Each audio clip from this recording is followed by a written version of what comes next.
Arfield, what a bully! Scott Arfield! He's been threatening that recently, and all the Burnley players run to the Darwin end.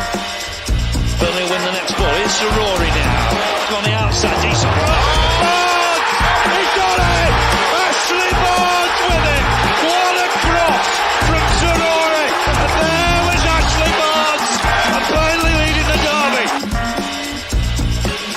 Knocks it quickly. Finds Benson in space at the byline. Can Burnley get a goal here? Back for Brownell. Saved by the keeper! Burnley won it to the end! That is magnificent! They deserve that! On it by Paul Teller. Off for a hat-trick. He's got it! Hat-trick for Nathan Teller! Oh, he's on fire at the minute! 3-0 Burnley! It's Nathan Teller's day, and Burnley are 3 up here. Fantastic derby! Here's Benson. Can he go on the outside? Comes inside. Have a shot. Oh, what a goal! Manuel Benson once more! That is top class! Burnley have done it! Fantastic! Clarets deserve the championship title. They've been the best side throughout the campaign. Burnley have won the second tier. What a fantastic achievement. The players have been magnificent.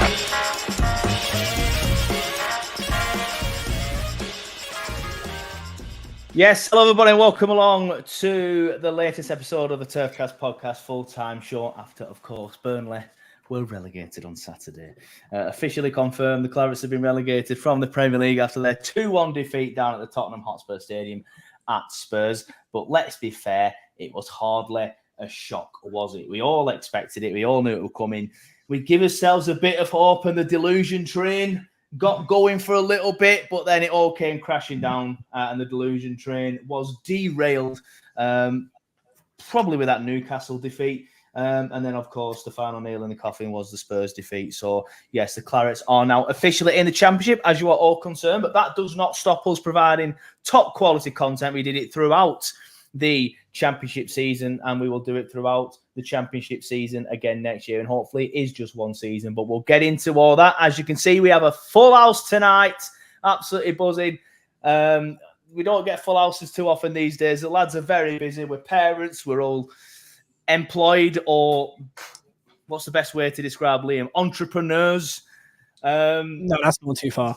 Too far. It makes me seem smart, not having it. Yeah.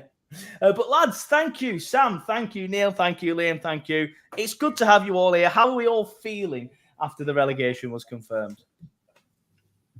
Expected, really, isn't it? Like, you expect it. Like, yeah. I mean, it still hurts, but like, it were coming from game week 11, so like, you know, it is what it is. I think if you ask most Burnley fans, potentially Neil probably feels the same as November. Yeah, I was literally going to say I accepted it in November, so I got over it. I was over it since then. It hurt for a little bit in November. That's how shy we are. The game that I left, where I'm like, yeah, I think we're going down. Not accepted, that's a different word, but the game where I'm like, all this shit I've said during the summer might end up making me look quite silly. We could get relegated here. Was the Crystal Palace home game. Mm-hmm. That was like what, October? So yeah, we've all known it's been coming for a while, to be fair. So yeah, can't disagree with any of what you're saying. Before we get properly started, I just want to remind you all that the TurfCast podcast full-time show is officially sponsored by Wave Car Finance. Wave Car Finance are a local car finance company who specialise in getting you your dream car through their fantastic one-to-one personalised service. Their finance-first approach ensures that you can secure the very best deal in a finance deal tailored to suit you, and they can even settle any existing agreement and swap your current car into a new one. And to celebrate this brilliant new partnership between Wave Car Finance and TurfCast, it's not new anymore, but still, you can still do this. If you mention TurfCast podcast to them, they will give you a voucher worth up to £200 to spend at the Burnley FC Club Shop on completion of your finance deal. So why not pop down to their stunning showroom in Worley, or give them a call, or even just send them an email or message them on social media to start your new car adventure today. And don't forget to mention TurfCast, because when you do, you basically get £200 worth of Burnley FC merchandise for free. Anyway, get your comments coming in. John Robertson, good to see you in the chat on the live, mate. He says Brentford away, Gash. Yeah, I went to that one. That was another one where I was like, wow, we are probably going down here. I have no memory of that game. Zero memory. Sanderberg made a mistake. Somebody else made a mistake, and they scored a worldie. 3-0. Yeah, 3-0. So, and it were just, you could sum up the season, 2 mistakes, a worldie. How many mistakes did we make all season? How many worldies did we concede all season because we didn't press when teams got into our half? Raj says, evening, lads. I always get that name wrong. He's going to have a go at me again for that. BFC Liam says, evening, lads. George says, good evening, everybody. Which was most chaotic? Eurovision 2024 with all the stuff that went on behind the scenes. Yeah. I'm not sure many of us here are massive fans of Eurovision, George. I'll be honest. It's not really my thing. Sam and Neil are shaking their heads. I presume it's not really Liam's thing. Yeah. I didn't think it would be. Sam Rant says Burnley season 30. Probably, but he seems mellow at the minute. We'll see. It'll come. It naturally just comes, doesn't it? It naturally just comes. Raj says, forget the delusion train. The non-stop to promotion train is about to arrive. You mean HMS Pistol League, mate? I think that's what you mean. And he has the little TurfCast yellow badge in there. You can see it if you're watching on YouTube. Ryan Collins says everything has gone to shit since Ashley Barnes' intro tune got changed. I had to change that, mate, because as soon as we got monetized on YouTube, the automatic copyright thing just flagged it every single time, and every single one of my videos were getting done for copyright. So I had to change it for something that weren't copyrighted, mate. So yeah, you can blame YouTube. Evening, lad, says AJ Claret. Burnley till I die says greetings. True Red says evening, everyone. Martin says evening, guys. Simon Harvey says evening, boys. Finally, we've been put out our misery. Bring on the bastards. Yeah, it's like we've been like an old dog, haven't we, since October? John says, hi, all. On the first day of Christmas, so I truly love sent to me a left back for Vincent Kompany. I actually like that, mate. Very well done. Big Perm TV says, yes, chaps. Jay Hartley says, good evening, chaps.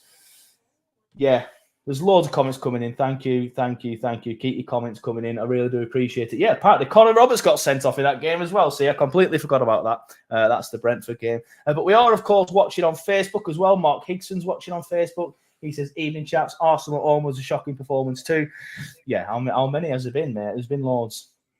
Rumour, David Moyes to replace David Company, says Anthony boys. Bond, sorry, boys. I do not believe that for a second, mate. I will be honest with you. I don't know where you've seen that, but I haven't seen it anyway. But anyway, right then, enough of the comments. Keep them coming in, though, because we do like them. But we've been on for 10 minutes, and we've not really spoken to the lads about Saturday. We'll go in screen order. Sam, we'll start with you. Your thoughts, Saturday, please. You know what? I don't think we started badly. I just think it was just a classic. It was a classic kind of game of us, isn't it? Really, like, you know, all bark, no bite, and you know, get punished in the end. You know, we had what was it? 7 minutes we took the lead for. So seven. It was a good 7 minutes, though. What's that? It was a good 7 minutes. I enjoyed them 7 minutes. Yeah, it was nice. I was genuinely like, wow. Are we going to do this? Are we actually doing this? Like, are we beating Tottenham at the Tottenham Hotspur Stadium? Are we going to the final day against Forest? And then Pedro Porro scores like he always seems to do against Burnley. And then just second half never got going. It was like David versus Goliath in the second half. I don't think we played well, really. And then in the end, you know, we've succumbed to the fact that we've been relegated, and rightfully so, to be fair. We had a couple of decent weeks where, you know, things were looking better, but in those weeks, did we win 1 and drew like 6? Like 1-2, didn't we? No, did we win 2? Yeah, but I mean, look at them 2. I mean, who did we beat? Sheffield United, who are somehow worse than us. And yeah, honestly, it is what it is. Like, you know, we've not been good enough this season. We take it on the chin. We were getting relegated 10, 15 weeks ago, and we all said, yeah, we're getting relegated. And now, you know, we had an opportunity, fumbled the bag, and here we are, exactly where we thought we would be anyway. So it is what it is. It's a learning curve for the manager. It's a learning curve for the team. We've not been good enough. No team that wins 5 games in a season deserves to stay up. No team with 24, 25 points deserves to stay in the Premier League. So, and, you know, on merit, performance-wise, across the season, we have been awful. And you have to put that disclaimer out there. Yeah, things started to get better, but we've been terrible. Like, we've not been good. We've not played fantastic football. We've made mistake after mistake, and here we are, relegated, back to square one. The project goes back a year, and we decide, and we go again next year. We all, like I say, even to put that disclaimer out there as well, we all support Burnley, so we all still believe and still hope that we come back up. But this season's just a unfortunate stain on the history of Burnley Football Club, isn't it? Really. It is. And I'm glad you mentioned the project, because there will be a few people chatting about that at some point. But Ginger Ali always looks at the other side of things. And it's good to bring Neil in at this point as well. Because this is, we mentioned the project. And but Ginger Ali has a similar thought. This comment is a similar thought process to what Neil said in the WhatsApp group earlier. Ginger Ali says, what was the point of getting promoted in the first place? And that's what you said in the group, didn't you, Neil? Now, just summarise your thoughts on the relegation, please, and then we'll look at the game as well after that. Right, okay. Well, relegation, we knew it was coming, let's be honest. League table doesn't lie, we've not been good enough. There was some small improvement towards the end of the season, but like you said, Sam, we beat Sheffield United, and who else did we beat? Sheffield Brentford United with 10 men. Brentford, 7 minutes. But ultimately, the fact is that two teams got points took off them, and we still couldn't catch up. So it's just not been good enough. And I genuinely think, had it come to a head-to-head against Forest on some Saturday, Sunday, whenever it is, we probably would have bottled it anyway. I genuinely think that. So just glad it's done before then, because no one needed that stress. And we've just not been good enough. But I'm quite calm about it, because I was just saying before we started, I accepted this months ago. So I've sort of been through all the. If anybody is saying they're surprised by this, then they're deluded. Honestly, we know it's been coming for a long time, and people can say that we're better off out of the Premier League, which is nonsense, because you want to be in the Premier League, of course you do. Otherwise, what's the point? But there are positives to going down in that. More games, we'll probably win some. More derbies, more TurfCasts. More TurfCasts. So get subscribed if you're subscriber-only stuff. So yeah, I'm quite calm about it, mate. I really am. I accepted it months ago, and I think that's probably why I've not got much to say about going down, because I've just been waiting for it to be official. But yeah, I love this channel, mate. Yeah, Burnley 87 shouts, I love this channel, mate. It's like he's just got giddy halfway through watch. I love this channel, mate. Yeah. But yeah, don't we all, mate? Liam, your thoughts on the game, please, and the relegation. Excuse me. That's my thoughts on it, really. Thank you, Liam. I can't even talk about the game, because honestly, it's just every other game we've had this season that I forgot to talk about the game. Yeah, you did. I mean, it's all right.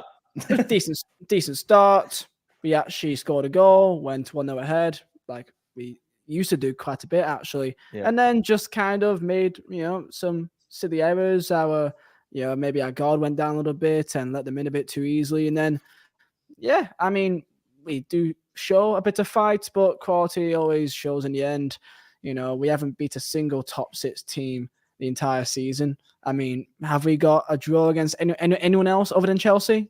Is another point we got against top 6 Man team? United. Are they top 6 anymore? United, yeah. I guess they are top 6. I will say, though, Spurs, if you look at Spurs goals, they were good goals. It's not like they were very easy. No, they were good. We sort of handed it to them. They were great goals. The second one was. I feel like the first one. I feel like he just got into past our back line. I thought the first one were a bit easy, and I thought Muric should have done better. But I'm sick of even which was Mickey, which was Mickey van der Finge's goal? Was that the second one? Yeah. Yes. The second one. Mickey van der Finge. Incredible. What's his name? Mickey van der Finge. I can't remember his name. Right, him. Yeah, his goal was. I thought his goal was a great finish. His goal was good. That's just quality, isn't it? He's a good player, to be fair, though. He is, yeah. Relegation was always on the cards. It's just, in my perspective, I just want to show a bit of fight to have some momentum to next season. We've done that a little bit, and that's kind of the least I can possibly expect. But in terms of any hope into the season, I mean, if you just take away the deductions of points, I mean, let's just say that Forest didn't have the -4, they'd be 9 points ahead of us. And then the next team, which is 16th, which is Brentford, will be 15 points ahead of us. It's just really bad, isn't it? Hey, somehow we still are 8 points ahead of Sheffield United. That's as they Sam are said, shit. How are they So worse? at least we're not This is a stat for you, and I have seen this already, so I'm glad John mentioned it. Cardiff City at home, which is 1 year and 5 days ago to this day, the last team that we beat a team with 11 players on the pitch at excuse me, I've got a bit of a cold, at home. Sheffield United and Brentford, obviously the only teams that we beat this year this season, at Turf Moor. Both had players sent off. So how bad is that? That just shows how bad it's been. I remember saying this to my friends when I was in Dublin. I was in Dublin for a stag do during a Newcastle game. And before the game, they went about, what do I think will happen? I said, I have more hope of beating Spurs away than I do beating Newcastle at home, because I just do not trust us at home. I think we play better away from home. I think we set up much better. I agree. And that says a lot about us. That really does. So, yeah, that does not surprise me at all.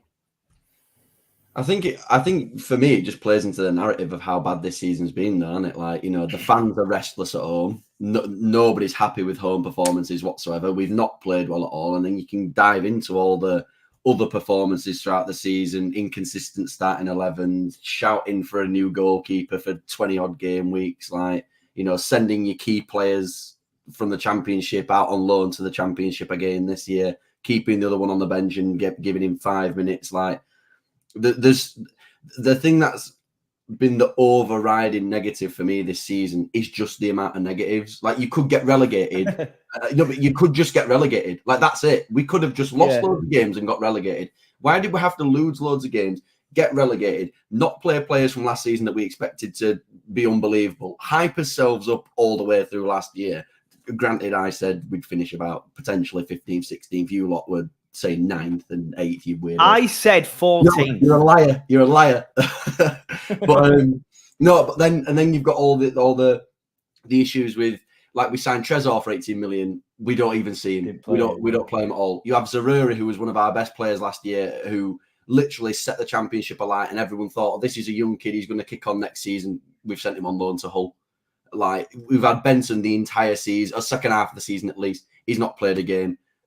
We spent £18 million on Amdouni. He's meant to be a centre forward. We played him cam. We started playing him right midfield. We didn't play a left back. There's just so many negatives from this season that you could go back on, and I just think it's just made this season just horror for me. This has just been so horrible. What positive could you say other than we beat Sheffield United 5-0? Who cares? It's a genuine question. I was going to put a tweet out saying, can anybody think of a positive? But I'm sick of people turning around and going, oh, you're too negative all the time. You're too negative all the time. Just before I answer this question, quick shout out to Nathan Smith for sending a super sticker. Appreciate the support, mate, of the channel. Massive shout out to you, mate, for that. Appreciated. But yeah, just going back to that, what positive has there been? Genuinely, I can think of a couple.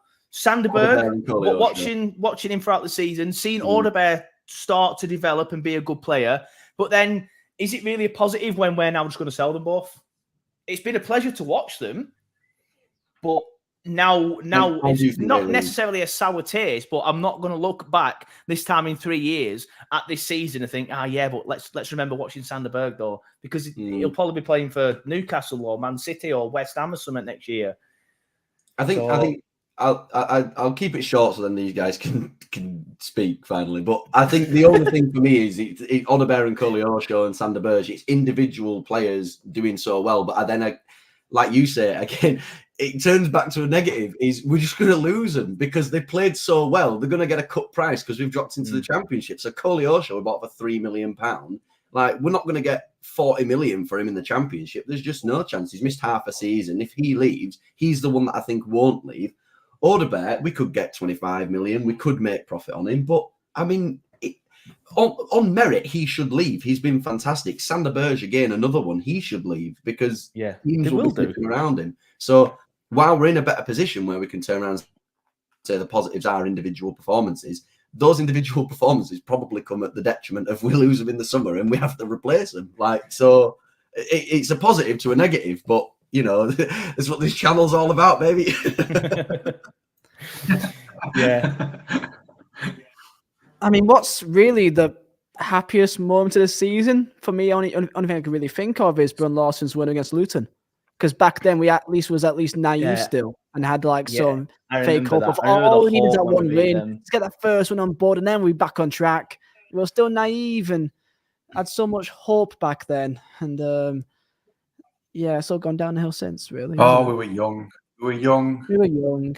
Naive. A long time ago, by the way, that Brun Lawson. And the funny thing is, we really feels like ages ago. We would have went on to lose that game because they just equalised and literally only just won that game because Brun Lawson said, fuck it, and just whacked it instantly. Otherwise, because that wasn't like a great piece of like tactical brilliance. That was just fuck it. And we somehow got a winner. Yeah, exactly. So, that feels like donkeys years ago now. Yeah, it does. M-Max says, Neil just looks like he can't be arsed with this, just here for the appearance money, fulfilling contractual requirements, 75%. And that's quite funny because Burnley Till I Die says he signed a Trafford contract. But yeah, Neil. Yeah.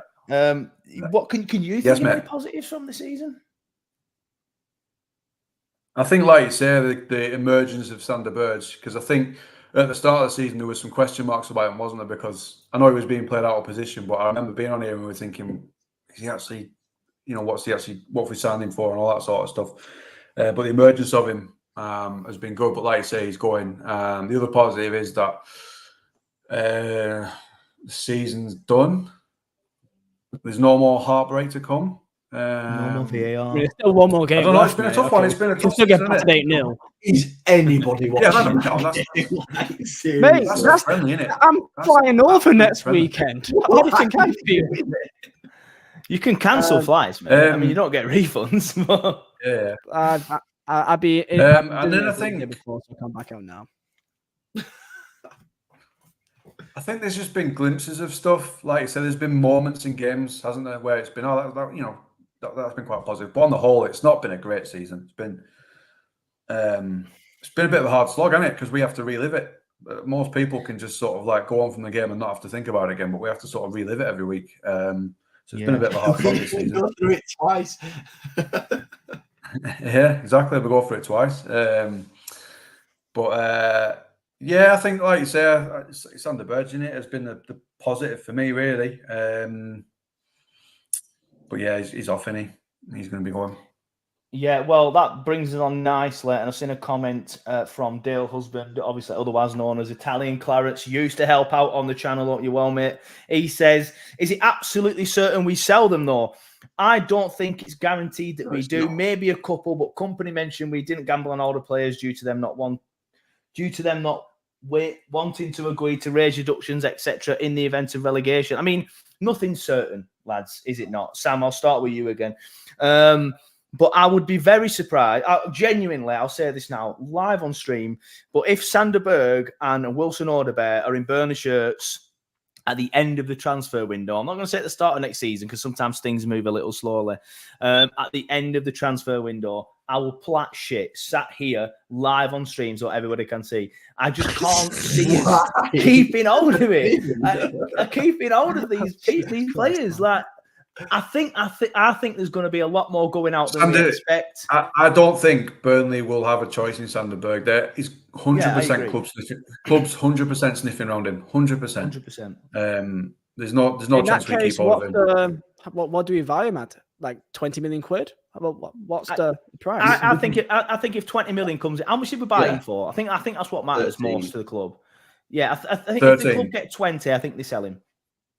But I think that's fair. I think you have to look at the cut price of the fact that we've dropped below a division, so these teams can pick up our players for a cut price. If you had Odebear in the Premier League next season, you could very easily turn around and say 50, 60 million.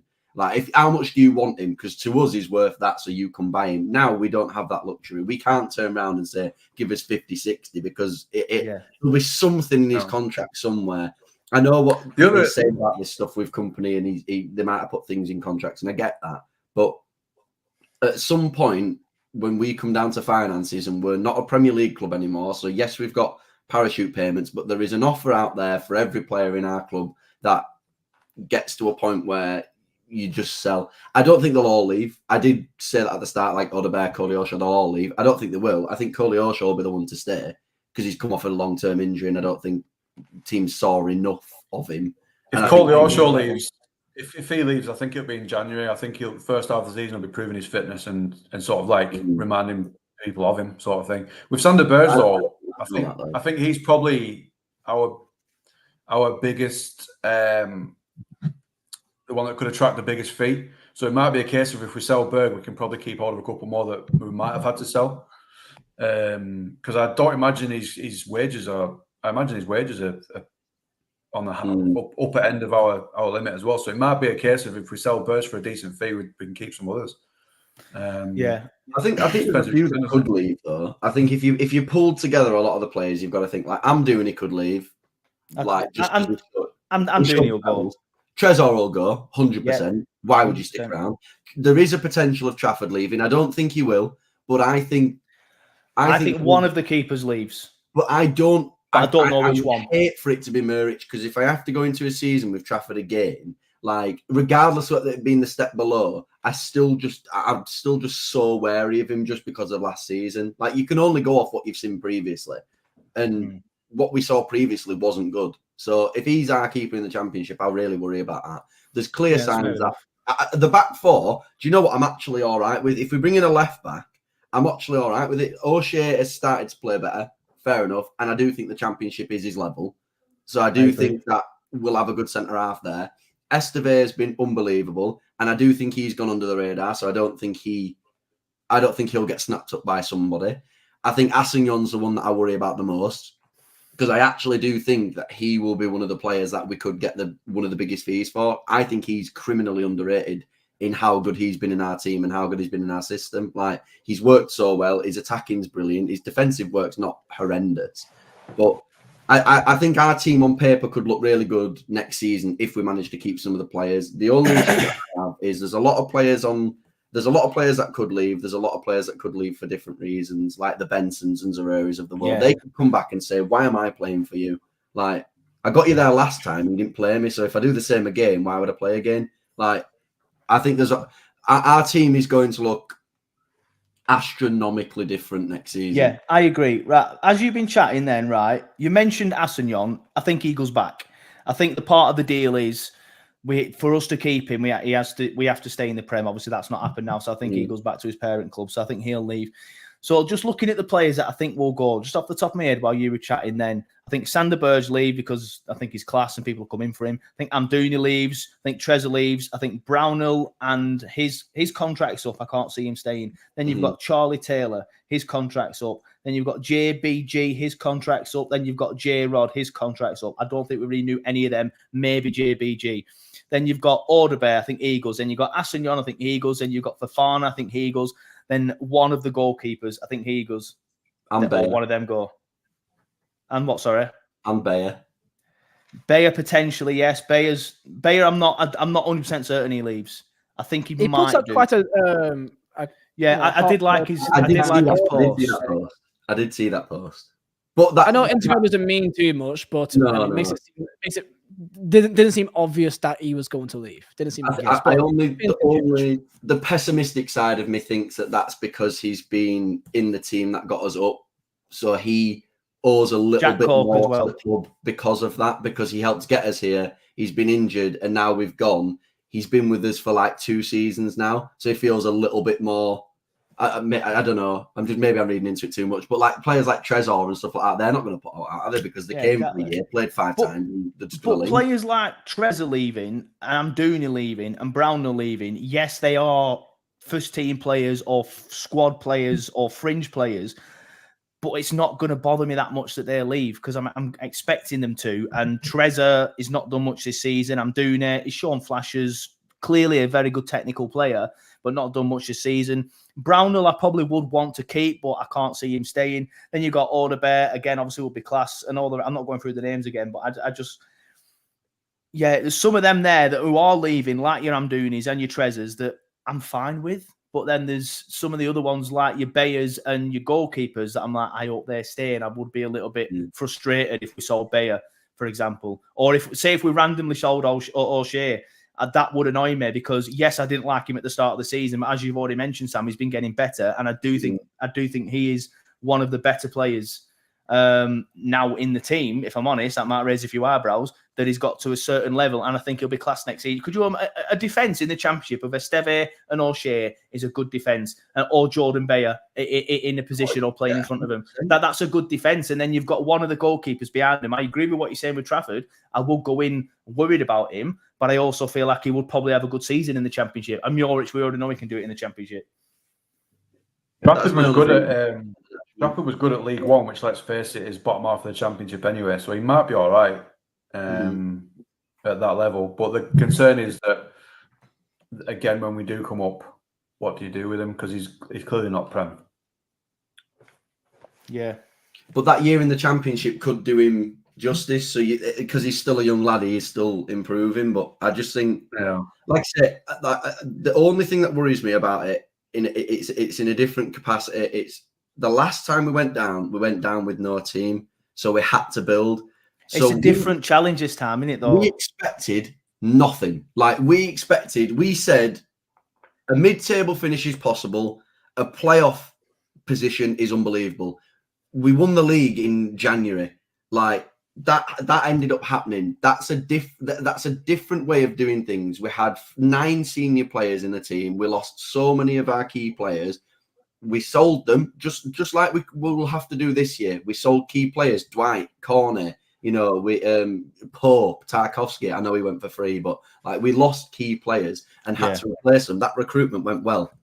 What we've got now is a completely different situation. We've got players that have learnt the system, but we still have 7-8 loans coming back. We've got Obafemi coming back. What do you do with him? We've got McNally coming back. What do you do with him? Zaruri, that situation is not sorted. We've still got Benson there. That's not sorted. Hopefully we sign Brun Larson. That'd be brilliant. Roberts, Twine. Brun Larson. Yeah, bring in Brun Larson. Brilliant. That's another winger. But then you've got to ship off Trezor. Let's say Trezor, Burge, I'm doing it. All these other players. Now who are you replacing it with? Somebody said Callum O'Hare.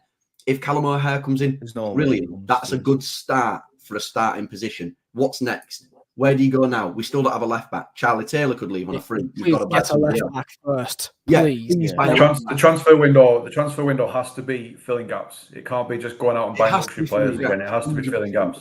It has to be. Yeah, this is the problem. They made a lot of mistakes in the transfer window last time. All right, yes, we all sat here on this podcast and said, "Wow, what a window! 10 out of 10." But it's obviously made them a lot of mistakes because, as you've highlighted, they didn't cover gaps. They just scattergunned it. They're like, get him. He's going to be worth a few quid in a million years. He's going to be worth a few more million quid in a few years. He's going to be. They bought assets. They bought resellable assets. They looked at it from a business point of view rather than a squad point of view. I understand we are a business as well, and you need to maintain that. You need to buy players that go up in value. Of course you do. But you also needed the experience. Like Luton did it the complete opposite way. All right, they failed. But if we'd have mixed our transfer windows up, we'd have probably both been fantastic. We needed that. Who was on loan? That Townsend that ended up going to. If we'd have signed Townsend and Bartley and slotted them into around all the young players and the young up and coming footballers, I think we'd have stayed up. But it's just been scattergun. But yeah, Liam, your thoughts, mate, on the whole squad issues. Obviously, we've all been through it. A lot of players likely to leave. A lot of loan players likely to come back. What are your thoughts on it all, mate? I mean, I feel the same as you guys, really, with it all. Of course, there's a lot of players there, which we know that part of the model is that we're going to sell. We're going to sell some players at some stage. We can't just keep them all forever. And the one thing I will say is that people kind of forget the difference in financial quality and that we have in comparison to the rest of the Championship. We could spend 10, 15 million quid on players and we're the top 3 guaranteed in terms of the entire league. We could sell, I don't know, 20, 30 million pound worth of players. And Dooney and Trezor can go back, but then 1 or 2 others as well. If Berg goes, that'd be 20 million quid. We can do so much for just 20 million quid alone in Championship. I agree. So that's one thing to keep in mind in terms of again, I say this to myself, I feel like our recruitment in January was pretty good. I feel like we made it a lot better with Esteve and Assignon. Fofana was great at the start, but then kind of petered off in the end. But I felt like that was in the right direction. So I feel like we got much more of an idea of what we want from the jump. Because remember back when we had our first game against Huddersfield, we were still playing Costello. As a winger in that game, our team looked absolutely nothing like what it did just a month later because we were still trying to figure out what works and what doesn't work. It was still his first job in England for a company. So we're going to start off knowing exactly what we need to do with what team we may have a collection of some players from this window and then the last window as well. I just feel like because of the experience we had last time, I think that we will instantly know the direction we need to go down. And maybe I'm naive in saying that, but no one thought that company would get 101 points in his first season in England. And I can't see a world where he gets worse from that. I'm not saying 101 points again, but I don't think that it's going to be a bad campaign next season. And I agree. We've got a massive advantage compared to the rest of the league. Massive advantage. I don't know if you guys saw the playoff games between Norwich, Leeds, and West Brom, Southampton. What did you think of that quality-wise? I didn't watch them live, but it's like I watched both live, especially the Norwich Leeds game. They can barely even make straight passes most of the time. That's what I mean. Like the amount of times I've watched I've obviously watched a lot of Championship this season, and nobody's worried, mate. Even your Leicesters and stuff at the start of the season, they were class. But even them, I was looking at them and thinking, are these better than us? Definitely not last year. Well, I look at us last year and look at Leicester this year, and I'm adamant that we're better. I'm adamant. And as you say, we're going down with that advantage, with the advantage of £100 million spent. All right, a lot of that's going. And even because there's been a couple of comments on Aaron Ramsey, even some of the players that we think are dreadful now will be good next year. Aaron Ramsey was class for Middlesbrough in the Championship, and I think he'll be class for us next year. When he comes back, he's probably going to be out till around November. He's got a lot of technical ability. And he will be good next year, I promise you. I think he'll be one of our better players next year. I think the issue with Ramsey is that we decided to play him as a winger for like a couple of games, then he got injured, and he's not a winger. He isn't, especially in Championship, you probably get away with it because we have so much possession in the Championship, but in Premier League, he's not a winger. So I think that kind of skews the perspective of him. As a number 10, it'd be really good. Especially in Championship anyway. Yeah, completely agree. But same with like your Traffords, if he's still here. There's these players that we've looked at this year who have gone, bloody hell, he's dreadful. Al Dakhil were decent last year in the Championship, and I watched him 3-4 times in the Premier League this year, and I'm like, wow, who is this Donk and what's he done with Al Dakhil? But he was absolutely class last year in the Championship. And again, if we sell all these players and we have Al Dakhil as backup or playing one of the fullback roles, it's not ideal, but it'll do. It'll do for the job that we want. He will do a decent enough job. But you know what it's to mind. Go on, mate. Because when about the squad, and it's a bit off topic, but we'll speak about kind of the season in one game. How about the season in one moment? We subbed on Manuel Benson with 20 minutes left. Do you know how excited I got when I saw that? And and then he got injured after 3 touches. When his first touch, little cutback, I think by Brun Lawson, just outside the box, and he pretty much almost gets injured by the first touch in the ball. That would have been our season in one moment. That moment alone. Honestly, I couldn't believe what I was witnessing because I thought he's got more than 5 minutes. No way. And he almost got injured instantly. Just that moment alone made me laugh a bit. It was alright in the end. Like it got up. Yeah, it was. Thankfully, it would have been comedic at best because that just really just sums up our campaign. Yeah, it does. And when he was down, I remember tweeting saying he's bloody injured himself straight away, and I agree. It just would have summed it up perfect. And I tell you what, Liam, that's a perfect segue into what I was about to ask because the point, I agree. I do feel like he should have got more minutes because, excuse me, up until recently, somebody worked out that he'd only played like 90 minutes over the course of the season. And a lot of people will constantly say he's made of glass, he's not good enough for the Prem. But it was never, I stand by the fact that he was never really given a chance, in my opinion. He should have played more, especially over some of the players that we did play more. But what I'm trying to say is it sums Vincent Kompany up. The fact that we're about to get relegated, there's 20 minutes left, and he's obviously out of ideas. So he shoves on a player he's barely turned to all season. And this is why I think fans like Neil, who have said Kompany out over the course of the season, get frustrated with him. Because I was happy that Benson was on, but my immediate annoyance with Company in that moment was, why have you not played him more this? If you turn into him now in like a proper moment of need, why have you not played him more this season? Neil, I'll start with you, but this is the debate I'm trying to get into is, what do you want to do next season with Vincent Kompany? Because there have been issues like that I've just mentioned then, his tactical naivety, his in-game management, his stubbornness. What do we do? Do we have Vincent Kompany at the helm next season? Do you want him at the helm? What do you think is the best path forward for Burnley Football Club? Is it with Vincent or without Vincent? Well, I'm Kompany out, but I said in the group chat, I'm not like actively looking for him to go. It doesn't bother me that he's still the manager, and if he is the manager, you back him, don't you? But I'm not going to cry if he's not here. Is the best way to sum it up. I'm sort of like, I personally think, with some managers and some players, they have a ceiling. And I said it earlier, what if the Championship is Kompany's ceiling? Because he's shown me nothing this year that he's cut out for that top level. Like, surely, if you cut out for the top level, first 10 games, you find your feet, then you start to change and you tweak things and you identify, for example, that your keeper's not good enough earlier than 27 games, right? So, elite managers, I said it earlier, elite managers don't take 27 games to realize a player's not good enough, which is what he did. You make your changes sooner, and then by the end of the season, you're pretty much at Premier League level. And I haven't seen that from him. But for me, he is the manager. It looks like he's not going anywhere. Certainly, I don't think Burnley will get rid. He might walk. I don't know. Who knows what he's thinking? I can't see clubs banging on the door for him. I really don't.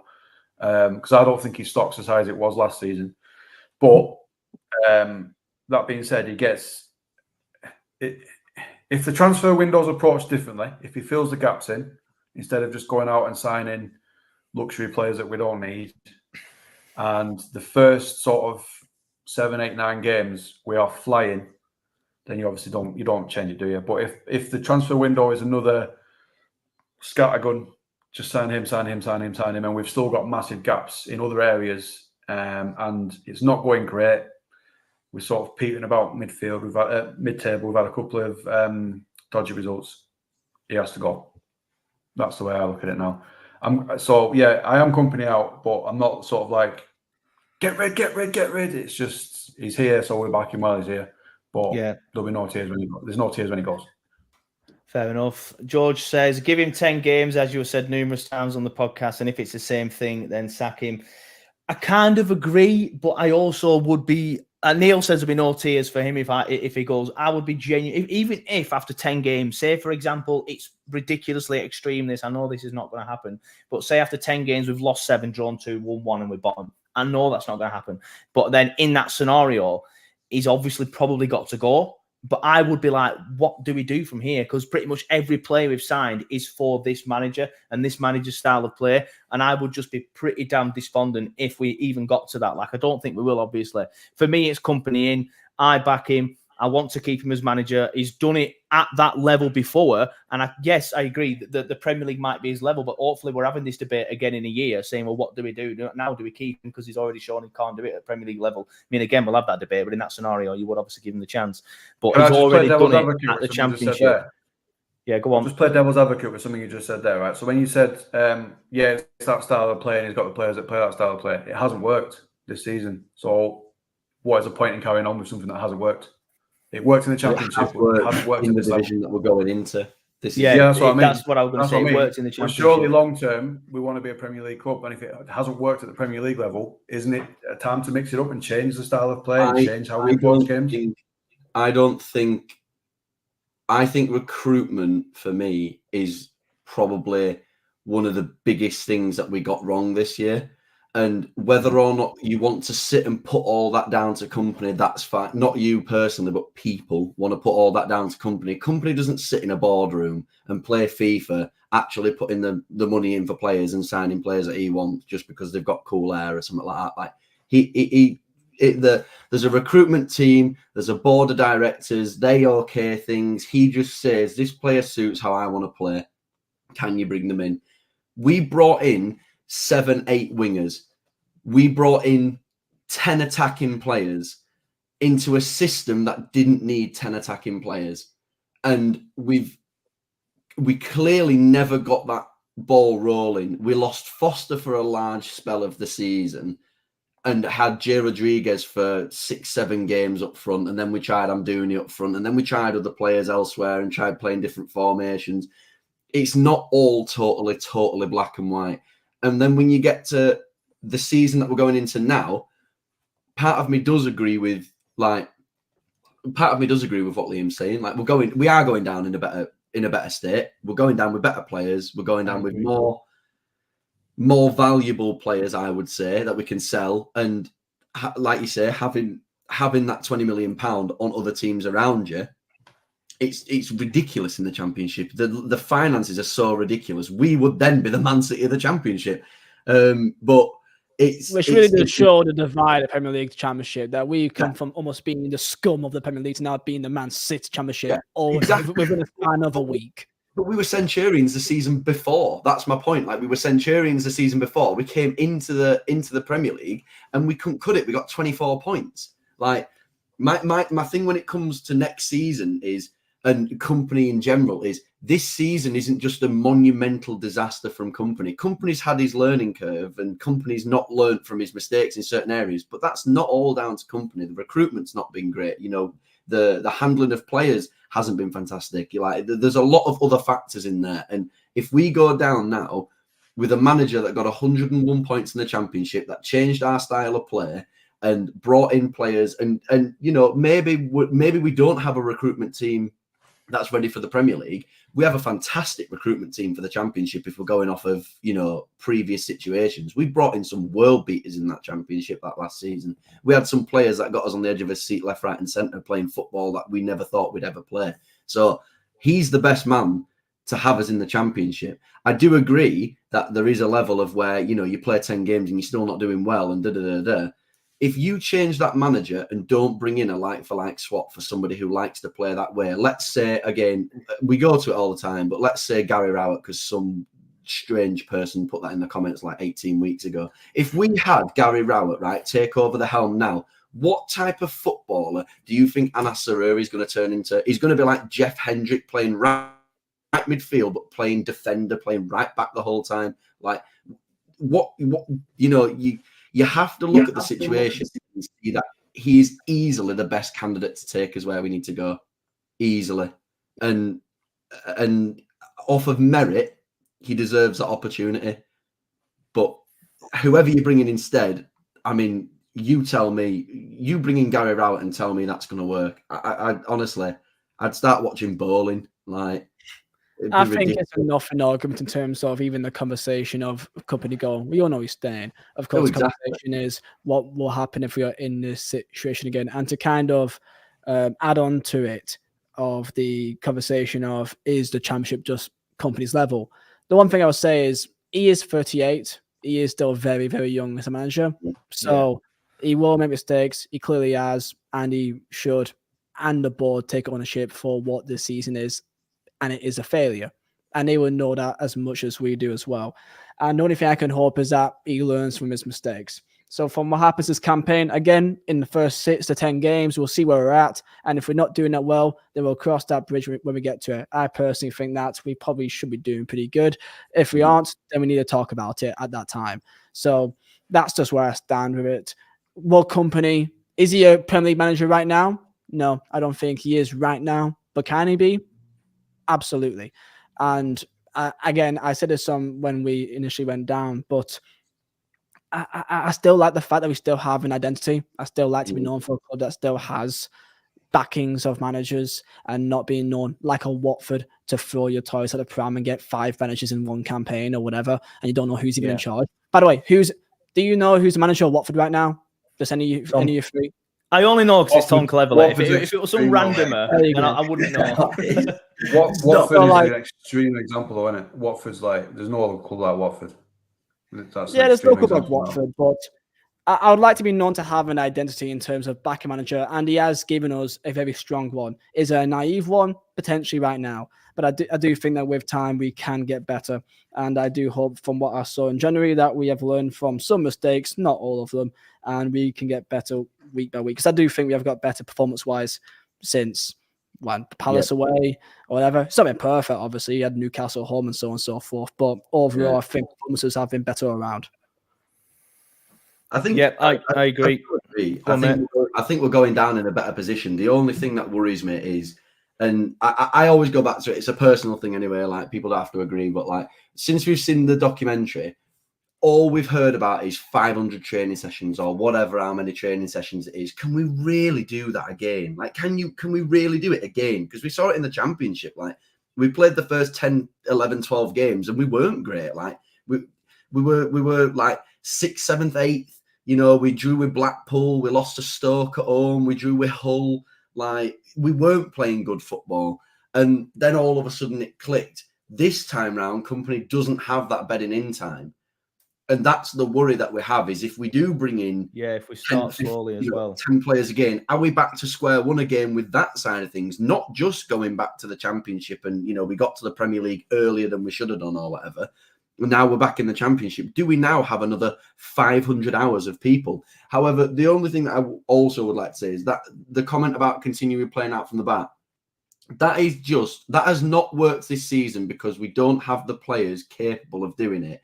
And then let's also then look at the fact that when Muric came in, we were much better at playing out from the back. Okay, yeah, we still made mistakes. Nothing like at the start of the season. Nothing like where Trafford's playing the ball out to Josh Brownhill, looking the complete opposite way, getting tackled and giving him a red card. Nothing like that. He was chipping the ball 40 yards down the pitch, playing Assignon in through on goal. Like, it's... The way that we playing out from the back, is a fantastic and a modern way of playing football. And it worked in the Championship. We've come into a higher division with not Premier League players and told them play exactly how we played last season. Yes, there's part of that, that's the manager. But also a lot of it, for me, goes to the recruitment side of things. Yeah. We are going into the Championship with a better squad.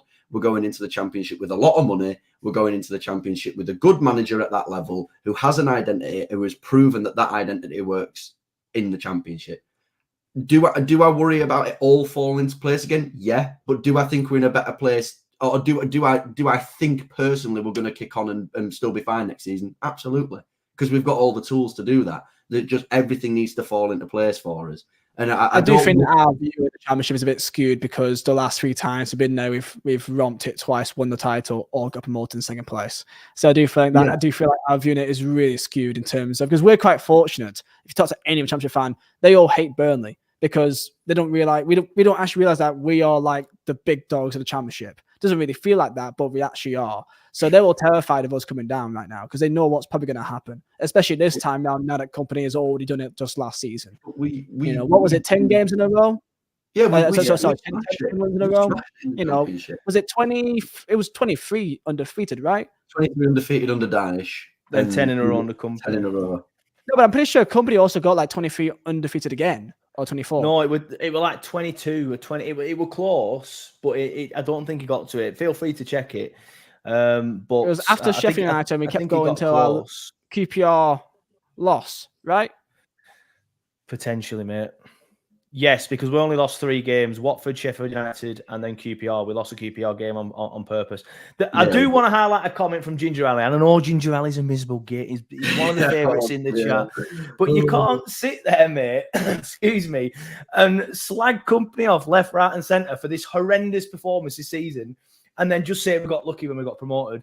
Give him credit where it's due, mate. I know you don't like points. Him. That's some fucking luck, mate. That's not luck. Promoted in January. Sorry, it's just not luck. We were promoted the earliest any team has ever been promoted, but that's just luck. Yeah. You can say that Company. You can give the Pep Guardiola argument of Company's got so much more resources compared to the rest of the league. You can go down that way if you want, but to say it's all luck is a bit far, in my opinion. Yeah, I agree. Anyway, we've dwelled on that one too much. Andrew Turmo, he's got to go. He says, "Great show, lads, but I've got to go. Keep up the good work. Cheers, buddy." I do want to put everyone's attention down to the bottom of the screen. You can see the YouTube channel members rolling across the bottom of the screen there. Big shout out to all of them. Thank you for supporting the channel. If you do want to join the YouTube channel members club, you can. There is a link underneath this video in the description on YouTube. And if you're watching on a browser that will have a button next to the subscribe button, which you should have already clicked, that says join. What I didn't realize last week when people were asking me they couldn't see that button is because that button isn't there if you're watching on an iPhone or an iPad or an Android phone or whatever. But there is a link in the description to click it and you can join doing that. And there's a link in our Twitter as well. You can join doing that. YouTube channel members get things such as early release of shows. We're going to bring out some TurfCast merch during the summer. They'll get discounts on that. And we're going to do more shows, hopefully, next year. And there might be some shows that will only be available to members and stuff like that. So, yeah, big shout. You don't have to do it, obviously. I'm just highlighting the fact that people do. Shout out if you want to support the channel. You can do it that way. Ginger Ali says, am I not entitled to my opinion? Of course you are, mate. I'm not saying you're not.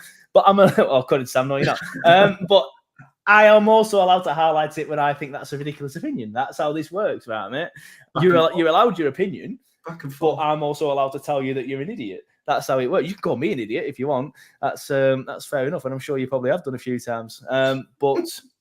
Yeah. Anyway, let's look. I know we've kind of looked to next season in a way. We've spoken about how we think we'll well, Sam and Liam have both said we'll do well. I've said I agree. I do feel like I can't genuinely right now, and I mean this. I cannot see how we don't get promoted.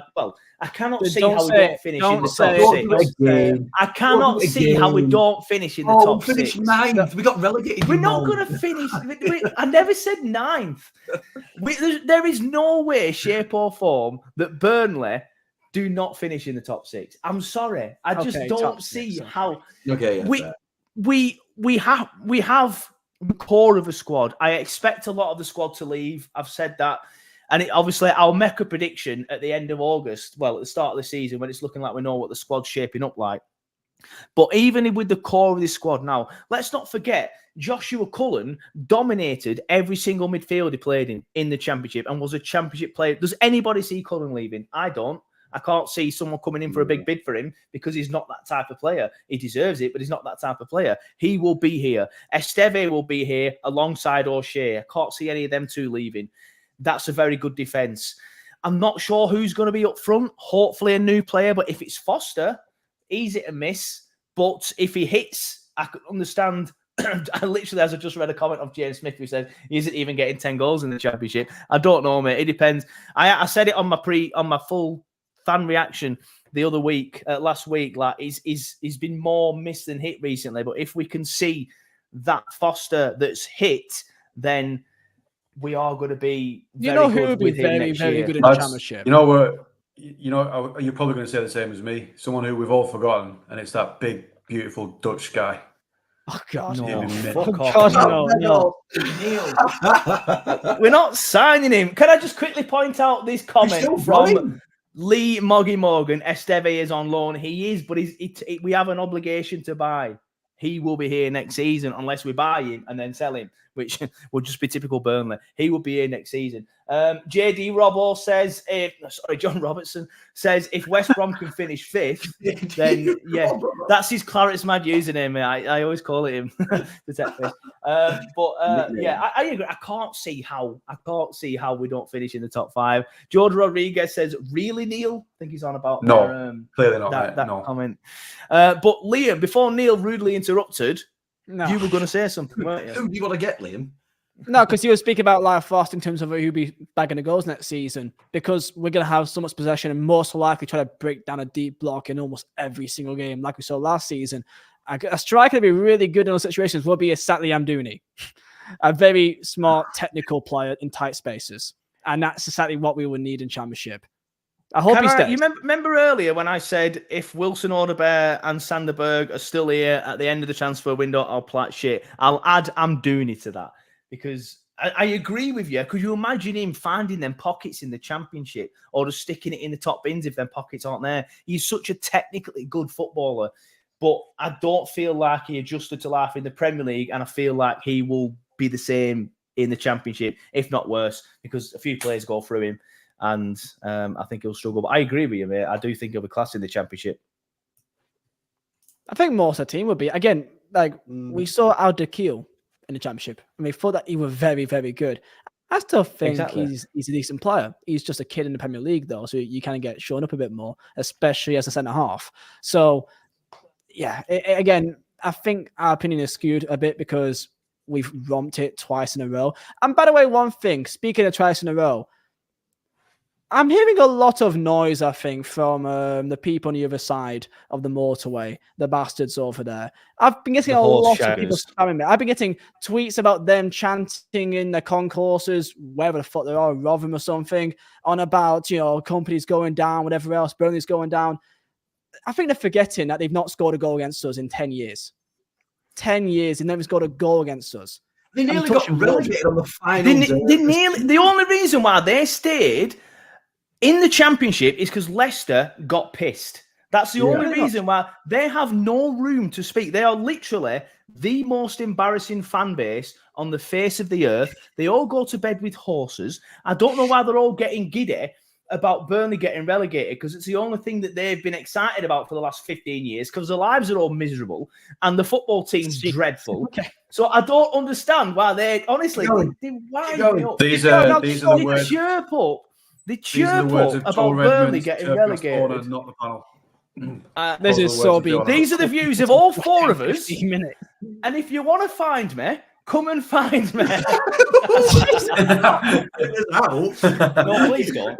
Please don't. Okay, by the way, don't drag us into it. We don't want you to find us. We're charity boxing match with Rovers talk. How about that? But no, you know what made me laugh, right? Because obviously other Twitter pages, I'm not going to name names. I don't want to make it sound like I'm slagging them off, because I genuinely like pretty much all of them. But like certain ones prefer to just goad all the time. And I can't remember, was it Talk of Ewood? I don't know. Some random shit page started tagging me in all this other page's shit. I'm like, what are you tagging me in all this stuff for? Like, I've not been goading people for ages. But I don't understand how they can sit there and give it the big one. Like you said, Liam, they've not scored a goal against us since 1923. So what on earth are they getting excited for? We'll dick them home and away. They've got no good players apart from Smodix, who's a bell end anyway, and he's going to get sold. Yeah. He buys my prince. He's a very nice person. Apart from that moment, but all I'm going to say is they almost got relegated on the final day. We got relegated, and we could probably sell 5 or 6 of our players and make 70. Every single one of our their best squad player, walks into their player. Their best player will sign for Everton, and they won't even get £10 million for him. And he won't even score 10 goals in the Prem. That's how embarrassing they are. The only thing that I would say, going back to us, because this is a Burnley podcast, the only worry that I have for next season is we've just covered the goal scorer, and I do think that there is a serious conversation to have about Lyle Foster. I genuinely think that there is a serious conversation for us to genuinely put all our eggs in the Lyle Foster basket. I do not think that I saw enough from him in the Championship, and then after, the unfortunate situation he's gone through, I haven't seen a whole lot after it either. I agree with that. We've said the whole time that we're a business, and we are a business and things like that. And this is in no way, shape or form me saying we can't play him because of this situation, but we can't have a striker next season that can't get us 10 goals. We can't have a striker in the Championship when we're trying to get back-to-back promotions. And we really, really, really need a striker that's going to be able to score goals. We managed to do it with Jay Rodriguez. Lyle Foster has clearly shown that he's got the ability, but I haven't seen enough from him to really think he's going to get us 20 goals in the Championship next season. I just haven't seen it. And that is something that I do really worry about. Whether we replace it, whether he's a backup, whatever. But for me, it's been a bit of a kind of carrying him along this season. I agree to a point, and I do think it's a harsh conversation, but it is one that we obviously need to have. He's clearly got the ability. At the start of the year, he was pretty good. Then he had obviously his mental health issues. Then he came back and he was class at Villa. He has these flashes where he's brilliant, and there's clearly a very good striker in there. And if he was like that for the entire season, I think he gets 25-30 in the Championship. But then there's too many times where he's clearly not well, whether it's his mental health flaring up again or other issues.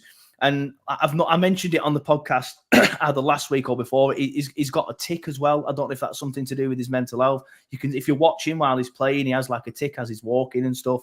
I'm just not sure for a full season he can put all that to the back of his mind and just concentrate on the football. I'm not sure. And I understand there's a human there. I get that. And it's a harsh conversation to have.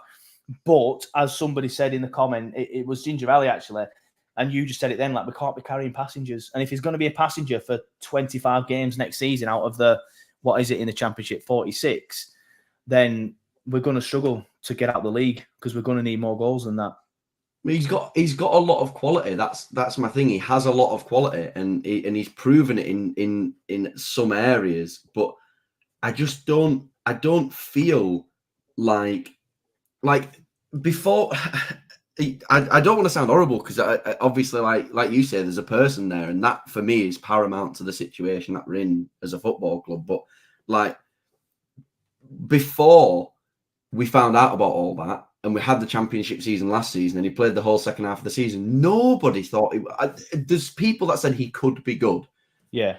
I didn't see enough at that point to think he was brilliant. That first half of the season, he was really good. He had a lot of ability, good hold-up play, good at turning in, good at getting in the channels, good finisher. He looked really good. Since he's come back, he's not been the same beast that we thought he was going to be. And then when we talk about the whole thing about what we're going to do, like, we can only base our opinions on what we've seen. I haven't seen enough from Lyle Foster since he's come back to think he's my guaranteed out-and-out striker, and that's not a position we need to be looking at next season. Like, I think he plays a part massively. I think he stays at the football club, and I think he's a fantastic impact sub and play him in the right games. But I do think striker's a position to look at. I really do. I think even if he stays, I think it's a position to look at. If we move him on, it's obviously a massive priority at that point, because at the minute there is just him. All right, we've got Obafemi coming back, but he didn't rip up any trees at Millwall this year. So what do we do with Obafemi? But obviously we'll keep it with Lyle at this point. Neil, Liam, what are your thoughts on Lyle? What do you think we should do with him next season? It's about wording it right. Obviously we're aware of what's gone on. But it's this passenger thing. Yeah, he's got his issues, which means that he might need spells out of the season. And a company can't afford that, and Burnley can't afford that. So we need, I mean, he can stay at the club, but we need someone who's going to be the main striker for me, who we know can play in most weeks, barring injury. Yeah. And that's got to be someone that's bought, hasn't it? Yeah, it's got to be. And Foster has shown flashes of it, but we don't know the extent of what's gone on and how it's affected him. We can't rely on him to play for 46 games. It might get to the first day after the transfer window and he just can't do it anymore for another 3-4 months. So, I'm not having a dig at him. It's bad, but it's just the way it is. Looking at it on sort of like from a footballing point of view. So we do need someone as a new striker. That's got to be a priority, definitely. Yeah, a lot of people in the comments mentioning Mellon. Obviously, I'm aware of how well he's doing in his loan spells and stuff. But can he be the main striker next year? Absolutely not. We need to buy somebody, and Mellon will be a great impact sub if we have him at the club, which I hope we do. I hope to see him get his chance next year. But he can't be the main striker. We've got to go out and buy somebody. And I agree with that comment there from Dale. Obafemi not good enough. Like I've not seen enough from Obafemi to suggest to me that he's good enough. Personally, Liam, what are your thoughts? Seems like a bad egg, didn't he, as well? Didn't he get dropped from Millwall because of disciplinary problems as well? Yeah, I think I've talked to a Millwall fan. Obviously, if you saw it on Twitter, excuse me, some Millwall fan added me to a championship chat group this week, and he was talking to me about him, and it sounds just like that he's just not been training properly as the season's been coming towards an end. He's just kind of like giving up. But he did that at Swansea, didn't he? Yeah. I don't think it's tough because we all know the story behind it, and I remember in the Championship last time that I believe he only scored one goal, and it was that goal against Wigan, I believe. They smashed it in from his left foot, and was all thinking, but you can see the attributes. And like I was always saying that he was always in the right areas. Like the final kind of touch or final ball wasn't really on, but he's in the right areas. and you can see why he wants him. He's got the work ethic and abundance. He's got the energy, and he's got some decent hold-up play as well. And he keeps on running. That's what you need. And we felt if he had a bit more space in the Premier to go run at players on the counter, maybe he'd be better. And we saw that at times at the start. Then, of course, near the end, it kind of felt like that final ball was just not there at almost every single opportunity. I honestly, United away just lives in my head rent-free for the amount of times that we just went on an attack, countering them 15 times, and we made the wrong decision every single time. And what made it even funnier was that United did the exact same thing and made the wrong decision every single time. It was honestly one of the strangest games of football, if you can even call it that, I've ever witnessed. But yeah, it's a very tough one with Foster because we all know the kind of backstory behind it. So that's why it makes it a kind of a tough one to really talk about, because we don't know exactly how much it's impacted him behind the scenes. So, I mean, I still think he'd be great for the championship. Absolutely. But I think because if we're going to, if you take it from last season, we had to break teams down in really tight areas. I don't know if he's got the technical kind of like touch tight control ability for that. That's the kind of thing that I would question. Before he had his absence, Foster was in good form. He was strong up front. He was good at holding the ball up. His finishing was spot on. So we just don't know how he's been affected by whatever's happened. I think that's just where my head's at though. Like, he's been at the club 18 months and I still don't know what the best version of Lyle Foster is. I don't know what version of Lyle Foster we're going to get. And this is no way, shape or form a conversation. I know, unfortunately, it ends up moulding itself into that, but this is no way, shape or form a conversation about his character or his personality or him as a person. This is just about him being a Burnley player at Burnley Football Club.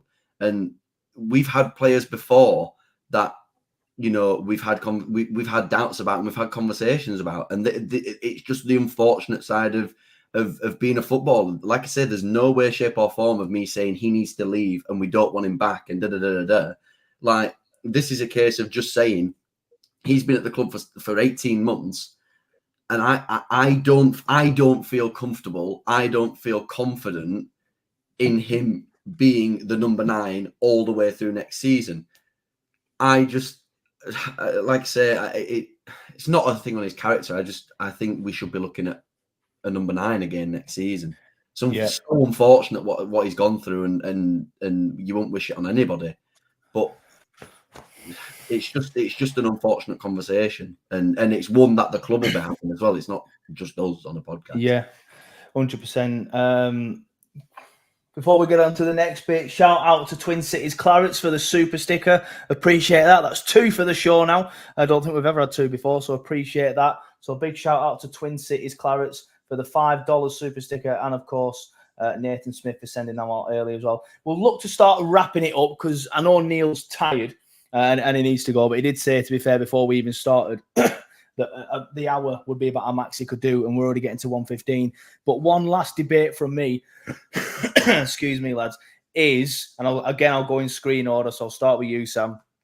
Predictions for next season. Where do we finish? I know some people will go, oh, it's too early to say, because I put a tweet up and a lot of people responded saying, why are we having this debate now? The season's not even finished. We don't know what the squad's going to be. Yeah, you're right, we don't.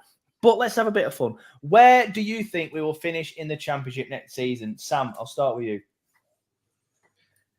I think it's too early to say, really, mate. I think promotion is obviously where I think we will go. Whether that's first, second, or through the playoffs, I think promotion will be on the cards.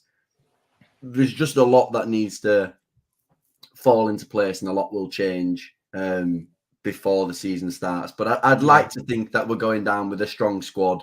And without a shadow of a doubt, the best manager for the league that we are going into. So I think we are very well equipped and very financially backed to get ourselves back into the Premier League. So, 107 points and double Derby Day win, quadruple Derby Day win even, and just 0 losses this time. Stop the World. Ginger Ali has put a positive comment in the chat. He says, next season, champions. must be End the Ginger stream. Ali's mate who's nicked the keyboard off him or something and put that in. That can't be Ginger Ali. Anything below third is poor, says Dale. Joy Waite, though, says 10th. Joy, you're not very joyful, are you? You need to change your name to something else because you are not full of joy. Neil, where do you think we'll finish in the Championship next season? Top 6, but for the club's sake and company's sake, it has to be automatic promotion. Anything other than that is not good enough. So I think they'll get promoted, but I'm going to sit on the fence and say somewhere in the top 6. Yep, I agree. I agree with this from Dale Husband, actually, and I were going to put it in my point, but I'll mention it now. He says, it's worked in our favour that all 3 promoted teams have dropped and not a Forest or an Everton, especially because Leicester went straight back up and one of Leeds or Southampton. The rest of the league is poor. Obviously, it's not a Leeds versus Southampton playoff final yet, but it's looking like it could be that after the first legs. But I agree with that. It would have been funny to send Forest down with us, but they'll just go and they've got pretty much unlimited funds. So the fact that it's us, Sheffield United and Luton, I don't fear any of them two. Genuinely, I know all this can come back and bite me, but that's the whole point of doing a podcast, isn't it? I do not feel Sheffield United. They're starting on -2 and they've got issues. Luton will be the better of them two. Luton's going to be one of the teams that we finish, that we are battling with, but I do think that we will be better than them over the course of the season. The only team that worries me is either a Leeds or a Southampton. So I reckon out of them two, who stays down, we're battling with them two for the top. Yeah, that could lead to a good question, actually. Who would you rather win the playoffs? Who would you rather avoid more? Southampton.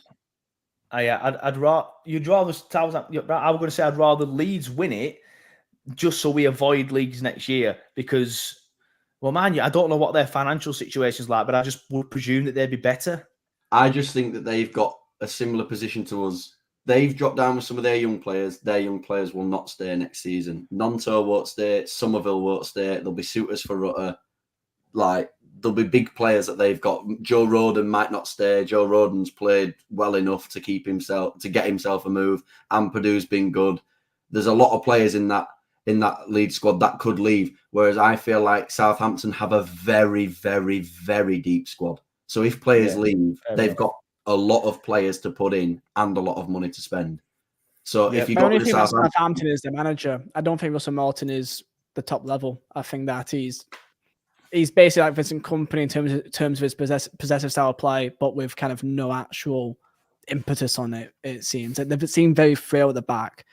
Like that's the thing I'll say about Leeds. You could say similar with Farker. Like Farker got relegated with Norwich, and but he won the title twice with Norwich, didn't he? That's the thing. He's got them up before, though, I suppose. Yeah, but Leeds, you're completely correct with Leeds. That their key players will definitely all go. Somerville, Nonto, and Rutter. Probably 1 or 2 others. How good would it be though if it was Burnley and Leeds battling for the title? It'd be annoying. Genuinely, it'd be horrible. I forget. You're from Leeds. You'd hate it. Yeah, that's genuinely, hand on my heart, I couldn't think of anything worse. Nothing worse. I'd go. You have to move back over here, mate. I'd go in the group chat miserable. Like honestly, I'd have to turn into a hermit for a full season and just watch Burnley because I just could not do it. Like we are kind of in a quite fortunate space where like the teams we're going down with aren't the same level compared to teams who went down last year. Like all Southampton, Leicester, and Leeds went down last season. They were all very good teams. That's what I mean. I don't look at the Championship and fear anybody. Well, Sheffield United fans, they think they're going back-to-back relegation, so they're not really hopeful right now. And Luton, they may have to sell some players like Barkley, for example, or Ogbene or whatever. They may be in the playoff race. Like you asked, my predictions for next season. I've just gone through 2 days non-stop of people repeating the same top 10 tweet I did literally the day after we just lifted the title. My actual prediction was 14th, by the way, but I did a tweet just after we lifted the title saying, we'd be closer to the top 10 than we would be bottom 3. Is that the tweet where you told people to bookmark it? And then a year later, people have bookmarked it and you're like, what? But I was also begged by multiple Burnley fans saying, please just delete it because I kept it up for like February. And then the second I deleted it, we actually played a lot better. So they were coming to have you actually deleted it? So for that reason alone, I don't even want to say anything stupid here. But what I will say is anything less than promotion in top 2 is a failure. That's what I will say. Fair enough. In terms of the I'll board, say anything then promotion in top 2 is a failure. Like even I'll the say playoffs. I think we win the league. I genuinely think we win the league again. We should. That's the thing. We should with all our finances. We should with all our experience. But I can't do not say it because look I've at already any done enough team. damage alone. Yeah. I hate get that. I really hate this. I do not look at any team and think they worry me.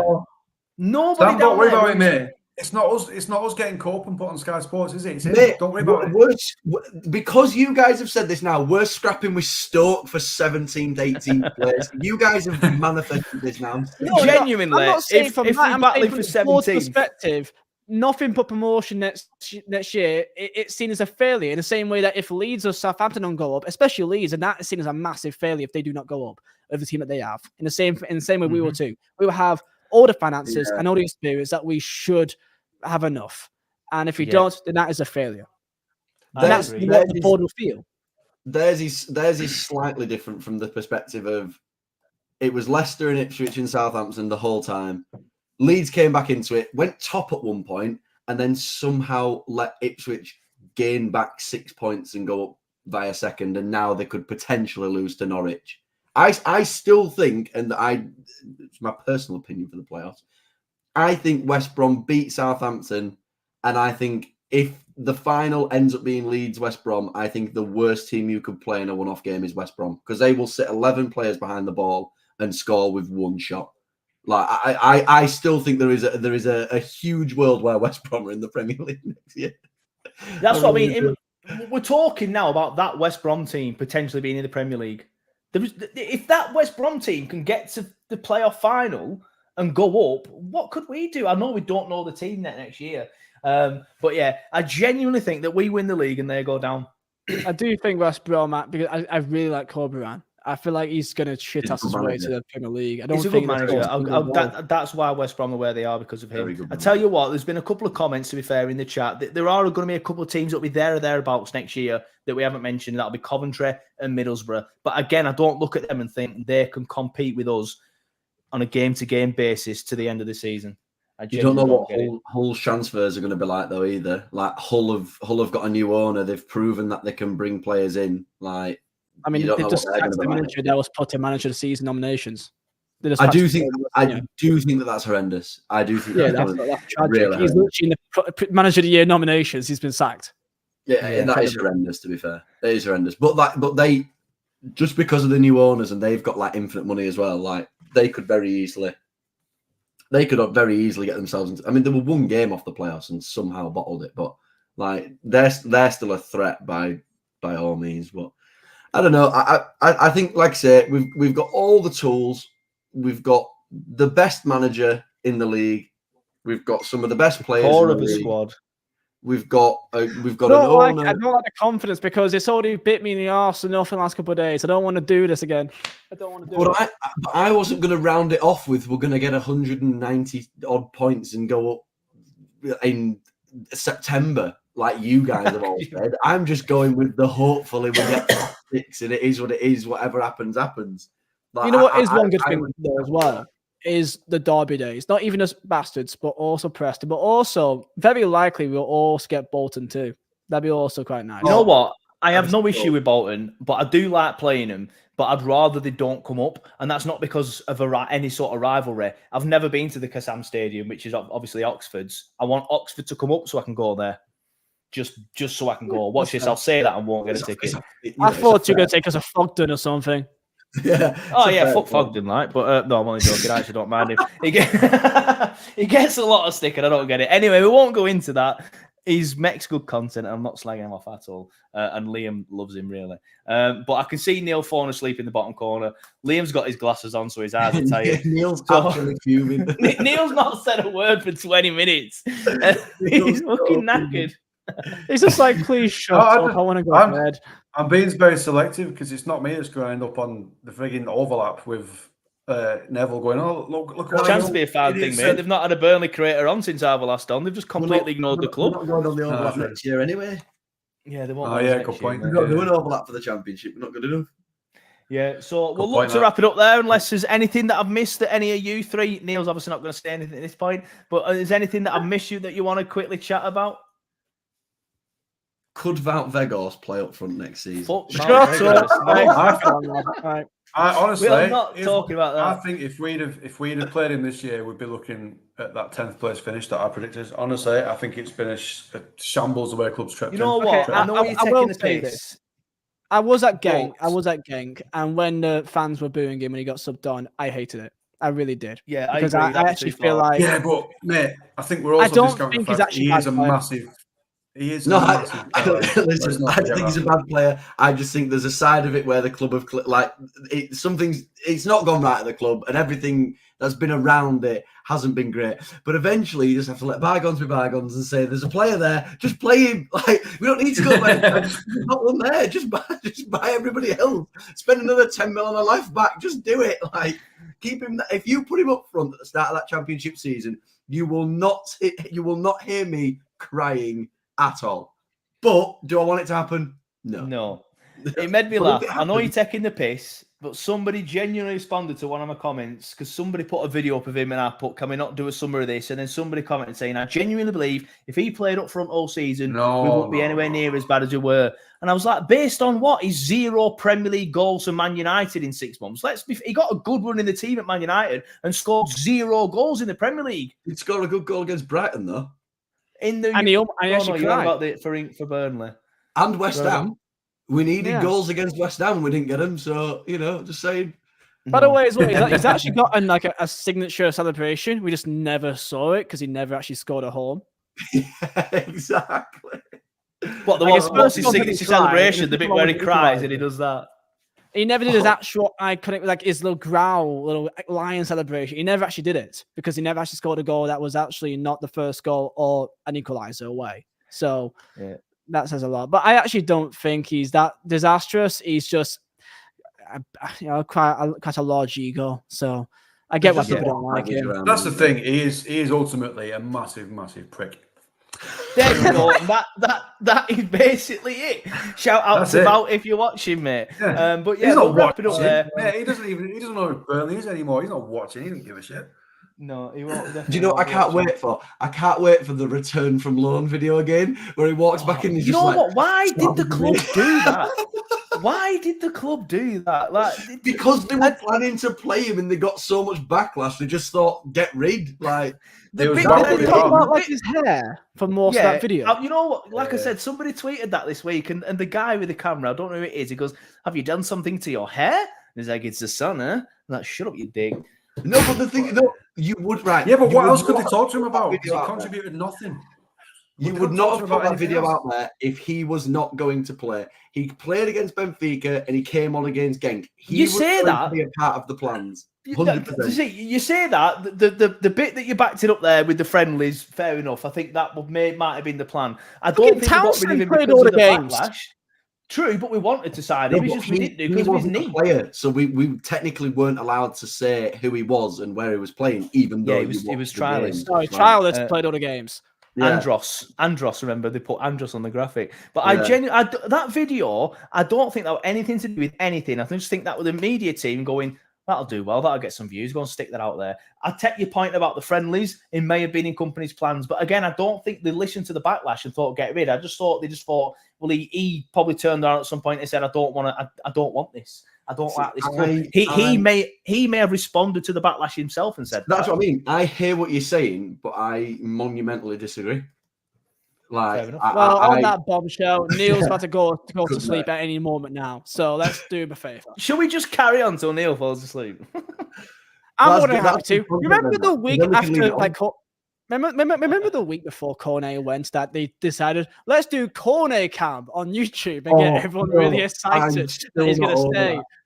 I hate them. I literally Point proven about the media team. They don't. I They messaged don't a do media anything guy because that they was think. saying, "Do not he's piss me staying. off, mate. Please don't do this." No, And they got honestly, a Cornet like, Camp of them inside the train. Why would they do that? I still have nightmares about that. You've got Corky and Westy and all that lot. Like, they're all literally sat laughing with him, like, "Oh, Corny, oh, what?" And everyone's like, "He loves the club. He's staying in the championship." And then, like 2 weeks later, he's at West Ham doing the irons. You're just like, "Oh no, like, don't do it to me again." Yeah. The best thing about Cornet when he signed was how he Company completely about missed him. the badge. on his video, on his photo, and pointed at the Umbro badge. That was the funniest thing ever. I love that. I think we That are were intentional. We're just an unbelievably fantastic football club, and we have this much to talk about. I just think it's brilliant. And we could have a 6'7" machine up front next season scoring all our goals. And all I'm going to say is, we're getting Crouch again, are we?